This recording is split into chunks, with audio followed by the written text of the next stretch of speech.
This is the Brave Ideas Podcast, brought to you by Aqua. Welcome to episode 17 of the Brave Ideas Podcast, the show that is all about bringing to life fresh perspectives from the worlds of digital and marketing. I'm Dan Herman. I'm a digital strategist, a special one, and I was once bitten by a radioactive spider. And I'm here today with my co-host. I'm Esther, Head of Conversation Analytics here at Aqua, and due to a recent Brave Ideas podcast, obsessed with an app called Zombie Run. We would love to hear your opinion on the show. Please email us at braveideas@aquaonline.com or follow us on social media at Aqua Agency on Facebook, Twitter and LinkedIn, or Brave Ideas Podcast on Instagram. Today we're talking to Nikki van der Meulen, Head of Media at Aqua. Nikki is a CrossFit golfer, an off-road demon, and the Mad Max of media. Nikki, what's new? Hi guys, thanks for having me.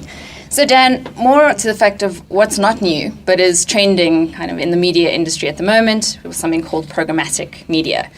What I wanted to chat to you about today is the fact that people have this perception that it's going to completely eradicate the need for human interaction when it comes to media buying. Can I be the guy that goes, what's programmatic? What is that? Pronounce it properly. Programmatic. What is that? Programmatic? Yeah. What is it? So That was on purpose, by the way. Programmatic, to keep it quite simple, it's an automated method of buying media using technology. So that's really interesting. But, I know that there are a lot of listeners in the show who have no clue what digital media buying is. Can you just explain it to us at a high level, just so that we get a flavor for what that is? So media in general is anything that's consumed by users, be it traditional or digital. Digital media is mostly banner ads, social media ads, search ads through an automated advertising technology. Just understanding what you're saying. So every time I go onto a website, I go into YouTube, I go into search, and I get those really irritating skip ad videos, those paid search ads at the top of my search, the banner ads I see on the website that force me to click on them through very clever calls to action.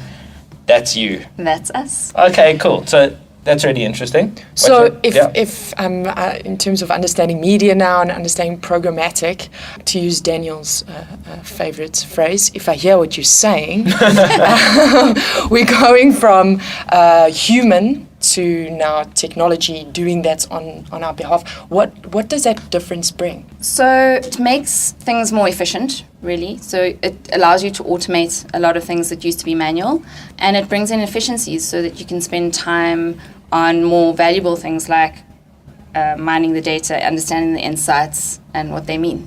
Sounds amazing. I mean, now we don't have to do work. We have the internet and technology is emerging at such a fast rate that it's making us redundant. We can now focus on the important things. Please. Nikki, from your perspective, why is programmatic a challenge?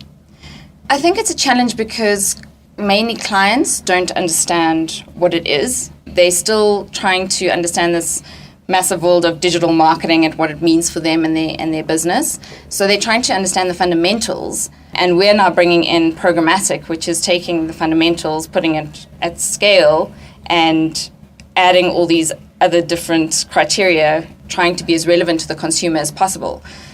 A customer or a client is so overwhelmed by this. So you've got your customers that understand what it is, and they're trying to sprint before they can crawl.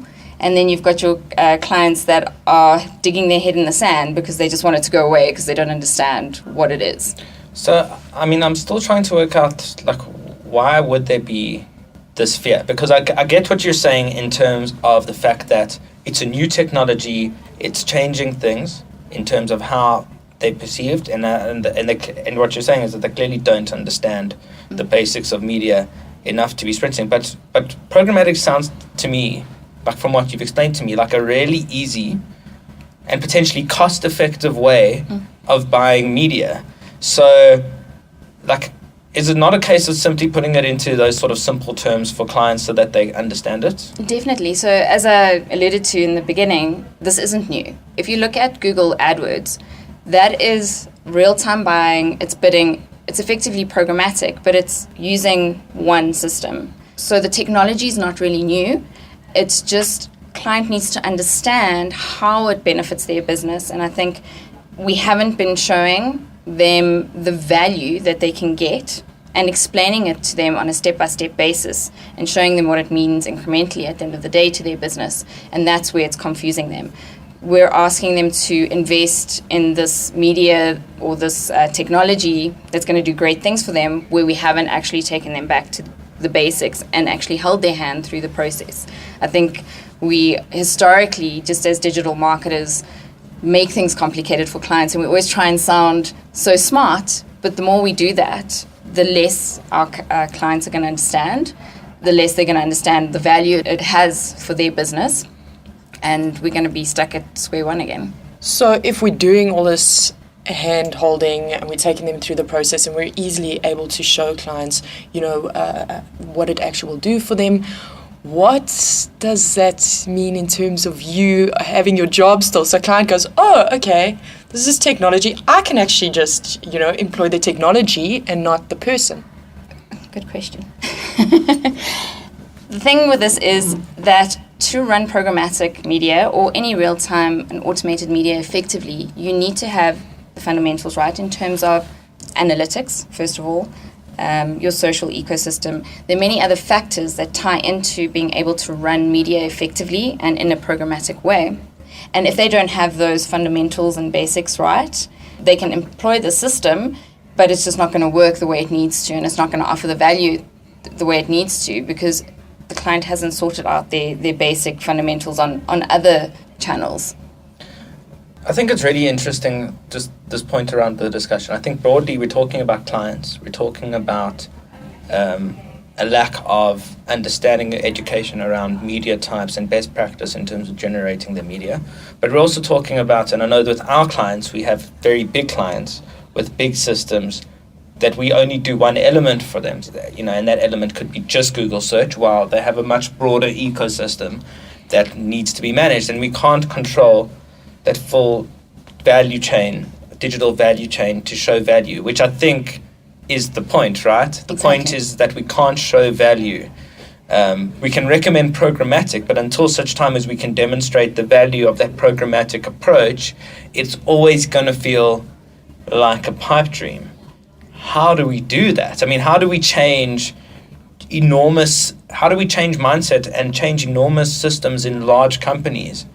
We're just media buyers or media strategists. Like, what is the solution?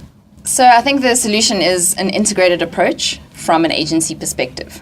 Starting out small, taking a case study, so taking a part of the client's business, using it as a case study, showing them how if you integrate everything, if they have the right analytics fundamentals in place, if they've got the right social ecosystem, if they're listening to what their users are saying on those social platforms, they then plug all of that into a media buying system where we can enrich it with all those insights, and we run it, and they start seeing the value. So say the objective was to increase brand love, and we use certain media to do that via the insights from ORM. They'll start seeing the value of what that means on a small POC basis, almost. POC? Proof of concept. Yeah. So I think we have to start out small, and we need to start using case studies and showing them how it's actually working for other clients that we currently doing it for, or just to ask them to give us an example. I mean, I think it's just so interesting. I think like my experience of clients and media in relation to clients is that we spend so much time educating them about media types, but we don't spend as much time showing them how the media works effectively for them. And I think that that's where we need to be smarter, especially in terms of how we introduce new technologies to them. I know that they have to sign off the use of that technology, but potentially it's also in the same way that we look at the innovations lab from a tech perspective. How do we create an innovations lab for media? Do we have a pot of money aside that allows us to develop this? Esther, I don't know what you think about that. Well, I just think it's not happening in one department, as Nikki's saying. It is happening to us across the board. Just as digital is changing all the time, our roles are also changing. In analytics as well, we're becoming storytellers more than we are numbers reporters, And the same now for media. You're becoming basically media analysts. Exactly. So the tools that we need to use, to Dan's point, aren't just advertising technologies. We need to see what full stack, when I say stack, it's, what analytics tool, what social monitoring tool, et cetera, are all going to work in unison to give us the outcome that we're looking for. So if it's Adobe Analytics suite that we need to use, it's the Analytics suite, it's their social monitoring, it's their ads management tool, I think, Dan, to your point, we need to start investing ourselves before we get client to start signing off on it, because they're never going to understand the value if we keep going to them and saying, please sign this off first. So we have to do it for ourselves, and I agree, and it is something we are investigating and we're working with the Innovations Lab with. Yeah, potentially we can also do programmatic for the Brave Ideas podcast. As long as we get the insights. As long as we get the insights. As long as in this agency we're all using each other for whatever outcome we want to get to. Exactly, as long as we're all using each other for our own objective. I think it's really interesting, and I think it's a great point. The idea is that we've got amazing new technology, not that it's going to necessarily make us redundant, but we have to get better at how we sell new technologies and new ideas to clients. And the only way to do that is to live those technologies on a day-to-day basis by actually trialing it from a proof of concept perspective. So I think that's a really beautiful point, and I don't know if there's anything else you'd like to say just to wrap up the conversation. In terms of us being redundant as humans in what we do, I think we're still far away from that, just because the fundamentals aren't there from a client perspective. Yes, as an agency, we can immerse ourselves in those technologies and understand how they work, but until client gets their data gathering right, all their systems are in place to be able to garner the value or extract the value, of who their user is, how they're engaging with their brand, et cetera, till those fundamentals are in place, we'll still have jobs, luckily. So I think we'll still be you'll still have your team for a while. Cool. Nikki, very interesting, and I love speaking to you. If people want to hear more about you or specifically this concept, how can they get hold of you?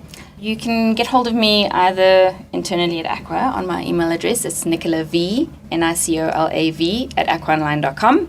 Or you can Google it. There's tons of information out there. Usually Google artificial intelligence in marketing, and you'll get quite a lot of information.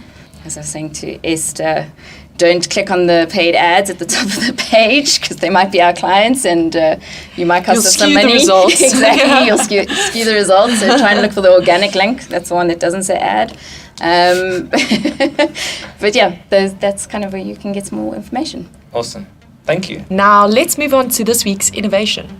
Great. So this week's trending innovation is paid media on Instagram, which has just been released for use by brands in South Africa. And what this enables you to do is to serve image and video content to users on Instagram, which, by the way, is one of the fastest growing social platforms in South Africa. But what's really powerful with it is now we can start doing cross-channel marketing between Facebook and Instagram and telling consistent stories to users who live on both of that platform. So I think it's a really exciting opportunity and something we need to start considering in terms of how we conceptualize strategy as well as creative ideas to support this new growing trend of visual content in South Africa. Thanks, Dan, and thank you for listening to the Brave Ideas podcast. If you like what you heard, please subscribe on iTunes, and while you're there, give us a rating and a review. You can also visit grp.libsyn.com for the complete library of episodes. If you want to keep in touch with me, Dan, you can follow me at elhermo on Twitter and elhermo23 on Snapchat and Instagram. And you can follow Esther. Just simply Esther Mcgeer on Instagram. Special thank you to Nikki van der Meulen, our special guest. Thanks to Matthew Klawansky for music and production. Thanks to Eras Khoos and his team for the art direction. And thank you to the Aqua Social team for managing our social platforms. That brings us to the end of the show. We'll leave you with one final thought. Marketing without data is like driving with your eyes closed.